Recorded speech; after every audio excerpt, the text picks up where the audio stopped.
All right. Welcome to another episode of The Metallist with me. All right. So again, all things hard rock, heavy metal, that's kind of what we're going for. Um, so been digging through the records again, found another five records to look at. So this will be volume 4 of this. A little Black Sabbath reference there, right? So let's go ahead and get underway here. So again, 5 records I think that everybody should find or get a hold of. This is some good stuff. All right, first one. Bruce Dickinson. Okay, so this is kind of a oddball kind of record. This came out in '95, I think, on Castle Records. And I know it's a little hard to see with the glare here. Let's show you what the picture looks like. So this is a 2 CD set. All right, so let's see if it's any better. A little bit. Okay, so we've got this first one is called, if you can see it there, Live in Studio A. So what's cool about this? This was the band that did the album Skunkworks, which most people found pretty confusing, myself included. It was just kind of an oddball sort of record for Bruce. But the band was really good, and there was a bunch of young guys. I think the drummer was only like 19 at the time. So here's what they look like there. Okay. You see Bruce up there. And so Alive in Studio A is where they did a bunch of their songs, most of them from Balls to Picasso and the debut album, Tattooed Millionaire. Just kind of re-recorded in, live in a studio.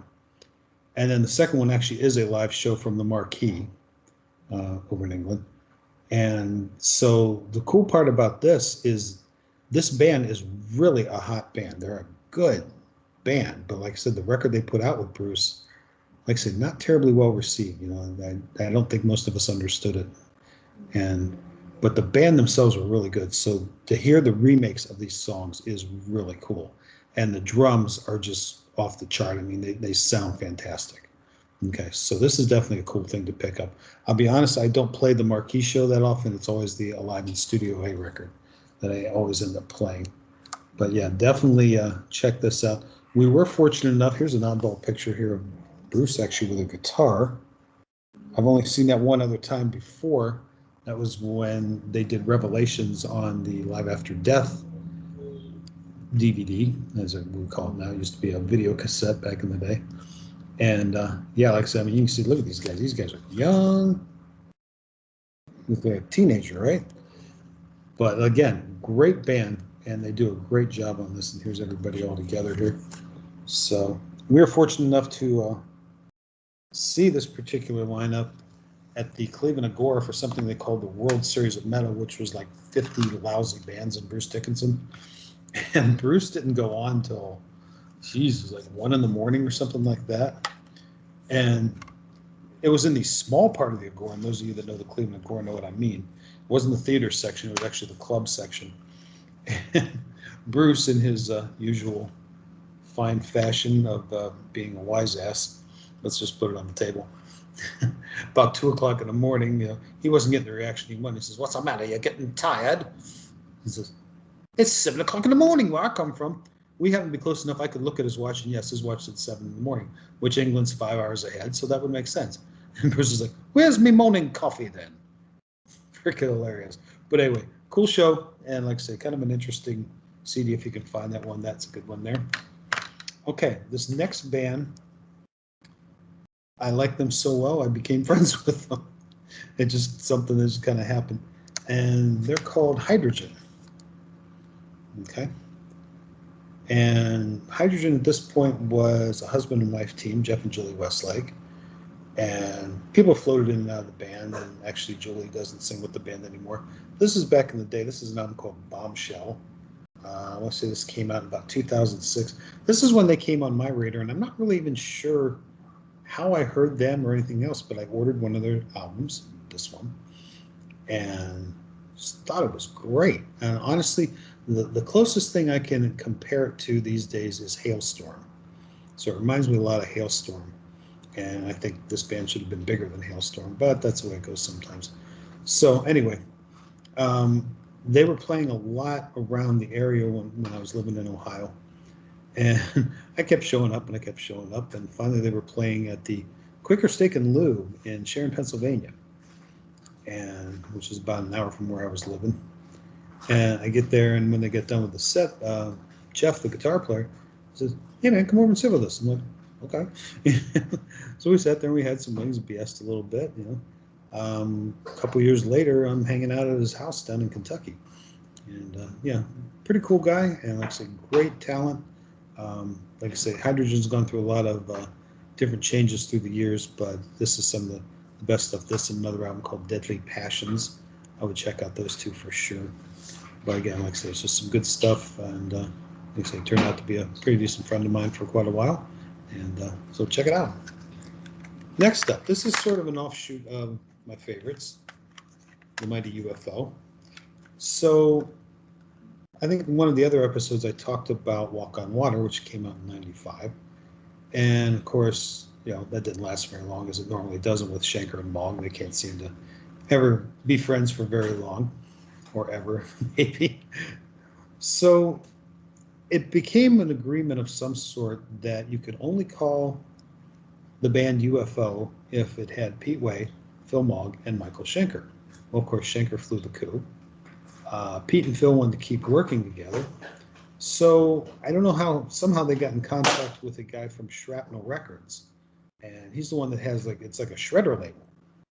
Vinnie Moore was on there before he joined UFO, coincidentally. Tony McAlpine, those kind of guys. And there was a guy named George Ballas that was one of the shredders. You know, other guys was like Marty Friedman and Jason Becker, those kind of guys, were like the guys with many, many notes per minute.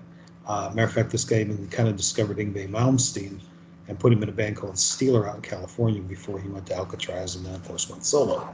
So Pete and Phil wanted to keep going, and I guess Mike Varney, the guy that runs Shrapnel, said, "Hey, why don't you work with this kid, George Ballas, and I'll give you a record deal." And it became this Mogg Way Records because they couldn't call it UFO at the time.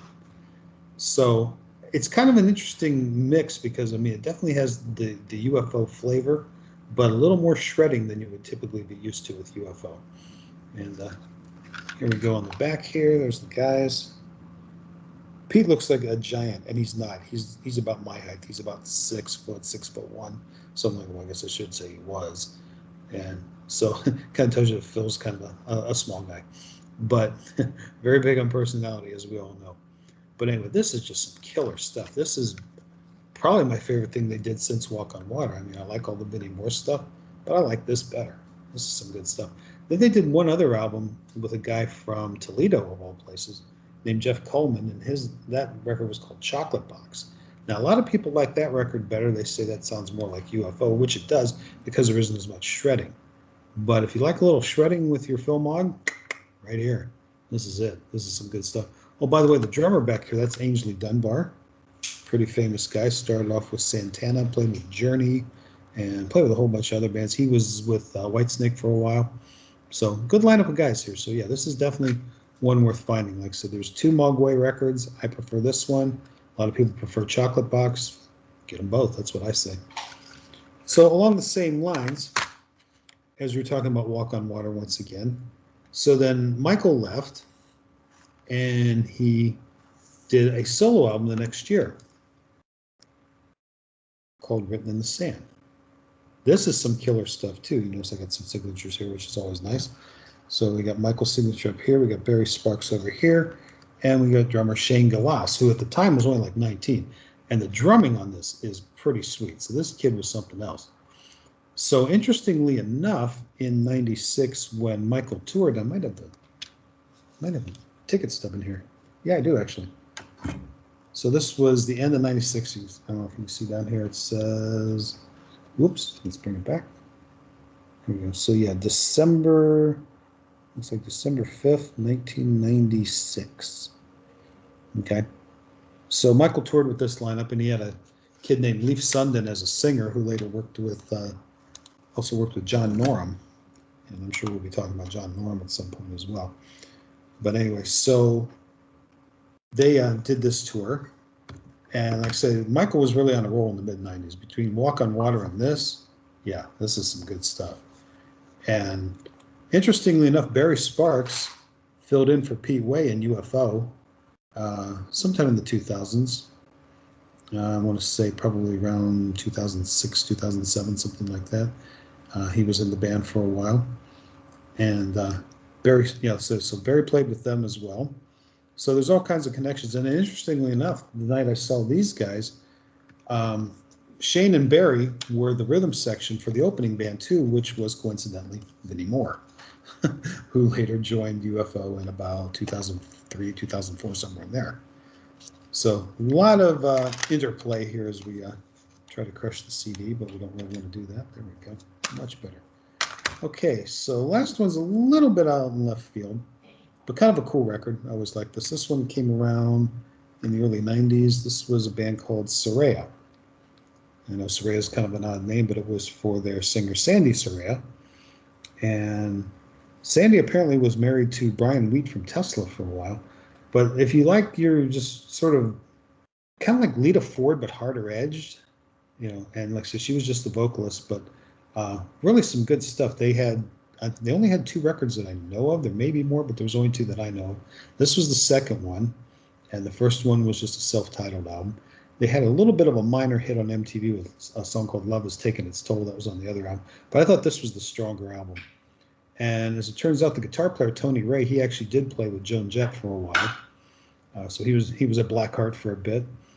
And then the bass player, it was Barry Dunaway. Yeah, Barry Dunaway. He plays on Yngwie's Live in Leningrad album too. So these guys got around a little bit. But yeah, if you're looking for just some good, like I said, pretty solid, edgy, pretty heavy stuff, good female singer, yeah, this is your gang right here. Okay, and that is all I've got for right now. But I'm sure I'll be digging in the closet, find some more stuff. I really want to do a show. I gotta like find the stuff. I got a box of some pretty good vinyl swag, and I wanted to kind of share that with you and talk about that. Probably take at least 1, maybe 2 episodes. We'll see. But I have to have to dig it out, and I will be doing that shortly. But again, like I say, keep on watching. Hit the like button, hit the subscribe button. I appreciate it, and we'll see you next time.